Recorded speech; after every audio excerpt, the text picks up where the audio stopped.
एक लड़का बैंक में जॉब करता है। वो बैंक से निकलकर वो डायरेक्ट अपने मामा के घर पहुंचता है। घर पहुंचकर वो देखता है कि कोई नहीं है, सिर्फ उसकी बहन थी। पूछता है कि घर वाले कहाँ हैं, तो कहती है कि किसी काम से बाहर गए हैं। इतना ही सुना था कि लड़का बहन से कहता है कि मैं तुमसे बेहद प्यार करता हूँ और शादी करना चाहता हूँ। यह बात सुनकर लड़की के पैरों तले ज़मीन खिसक जाता है।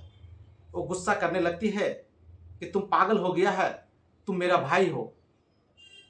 वह बार बार वही बात कहता है कि मैं तुम्हारे बिना नहीं रह सकता। बोली कि जल्द से जल्द घर से निकल जाओ, वरना मम्मी पापा को बता दूंगा। वो चला जाता है, लेकिन कुछ दिन बाद फिर दोबारा आकर वही बात दोहराता है। आखिरकार वो लड़की अपने माँ बाप को बताती है। उसके माँ बाप उस लड़के को बुलाकर काफ़ी गुस्साते हैं और कहते हैं कि हम किसी एक लड़के को नहीं बल्कि एक दुश्मन को घर में पाल रखे थे और उसे घर से धक्के मार कर बाहर कर देते हैं। लेकिन क्या मालूम था कि वही लड़का एक ऐसी घटना को अंजाम देगा जो कितनी ज़िंदगी व तबाह व बर्बाद कर देगा और अपनी ही बहन की जान ले लेगा। चलिए इस घटना को हम लोग विस्तार से बात करेंगे। आज मैं एक सच्ची घटना सुनाने जा रहा हूँ। यह घटना 8 मई 2014 की है। भोपाल के लाल घाटी इलाके में एक शादी समारोह चल रहा था। उसमें से जिस लड़की की शादी हो रहा था, उस लड़की का नाम जयश्री नामदे था और लड़का का नाम रोहित नामदे। दोनों पेशे से डॉक्टर थे। दोनों का अरेंज मैरिज हो रहा था। शादी समारोह में सभी लोग आकर एक दूसरे को बधाई दे रहे थे। जब वरमाला का कार्यक्रम होता है तो अचानक एक लड़का नकाबपोश कपड़ा मुंह में ढका हुआ पहुंचता है। जब तक कि लड़की समझ पाती तब तक पॉकेट से पिस्तौल निकालकर उसके गर्दन पे लगातार गोली चलाता है, जिससे लड़की गिर जाती है। जैसे दुल्हा की तरफ गोली चलाने के लिए तैयार होता है तो लड़का उसके हाथ पे पकड़कर उसे पिस्तौल छीन लेता है। वहां जितने भी लोग थे उस हत्यारे को खूब पिटाई करते हैं। उसी में से कोई एक बंदा जो था वो पुलिस प्रशासन को कॉल लगा देता है। वो घटनास्थल पर पहुंचती है। जैसे घटनास्थल पर पहुंचती है तो जो हत्यारा था उसका स्थिति बहुत नाजुक हो चुका था। पिटाई की वजह से उसे तुरंत हॉस्पिटल में एडमिट करवाया जाता है। इधर लड़की घटनास्थल पर ही दम तोड़ देती है।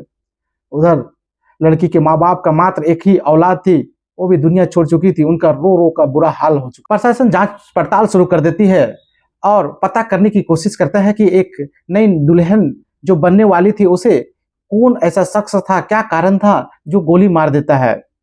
जब पूछताछ शुरू होती है तो लड़की के माँ बाप से पूछताछ होता है कि क्या आप उसे जानते हैं, तो उसके पिता रोकर कहने लगते हैं कि हाँ, वो कोई और नहीं बल्कि वो मेरा बहन का बेटा है, जिसे मैं कुछ वर्षों पहले मैं अपने घर में बेटा बना कर रखा था कि वो बैंक की नौकरी की तैयारी कर रहा था।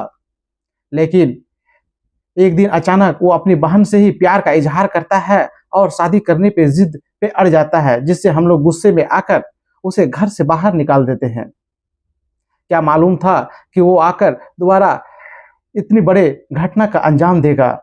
जब हत्यारे को कोर्ट में पेश किया गया तो उसे उम्र कैद की सजा सुनाई गई। इससे लड़की के पिता काफी निराश हुए। उसे उम्र कैद की सजा नहीं बल्कि फांसी की सजा होनी चाहिए थी। उन्होंने कहा कि मैं उच्च न्यायालय तक जाऊंगा। समय बीतता जा रहा था। लड़का जेल में बंद था और एक रोज लड़का कोर्ट से दरखास्त करता है कि मुझे पैरोल पे छुट्टी दिया जाए। आखिरकार वो दिन आ गया। 14 मई 2025 को उसका पैरोल एक्सेप्ट कर लिया जाता है और 15 दिन की छुट्टी पे वो बाहर भेजा जाता है। जब वो घर आता है तो अपनी माँ से मिलकर घर में ही रहता है। समय बीतता जा रहा था और 15 दिन पूरा होने वाले थे। उससे कुछ घंटा पहले ही अपने रूम में जाकर फांसी लगा लेता है। जब दरवाजा खोला जाता है तो फांसी पे लटका हुआ दिखाई देता है और अपनी जिंदगी की सारे पन्ने को वही बंद कर देता है। जब सोशल मीडिया पर ट्रेंड करने लगता है तो लोग तरह तरह की बातें कहने लगते हैं कि एक छोटी सी जिंदगी गलती की वजह से कितनी की जिंदगी तबाह व बर्बाद हो जाता है। इस तरह की घटना को सुनाना किसी को परेशान करना नहीं बल्कि जागरूक करना है। आप देख रहे हैं एक सच्ची आवाज। अगर चैनल में नहीं है तो लाइक, सब्सक्राइब और फॉलो करना ना भूलें।